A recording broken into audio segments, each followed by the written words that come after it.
October 18వ తేదీ రాత్రి 7:47 గురుగ్రహ సంచారంలో మార్పు, గురువు అతిచారం వల్ల కర్కాటక రాశిలోకి ప్రవేశించటం వల్ల అఖండ రాజయోగం పట్టబోతున్న, అదృష్టం పట్టబోతున్న 5 రాసుల వాళ్ళు ఎవరో ఈ వీడియోలో మనం తెలుసుకుందాం.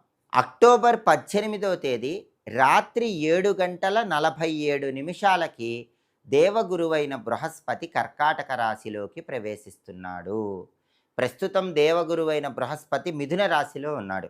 అక్టోబర్ 18 రాత్రి 7:47కి అతిచారము వల్ల కర్కాటక రాశిలోకి వెళతాడు. అలా వెళ్ళినటువంటి గురువు డిసెంబర్ 5వ తేదీ వరకు కర్కాటక రాశిలో ఉంటాడు. అక్టోబర్ 18 నుంచి డిసెంబర్ 5 వరకు ఈ గురువు సంచారంలో మార్పు వల్ల 12 రాసుల్లో 5 రాసుల వాళ్ళకి అఖండ రాజయోగం పడుతుంది.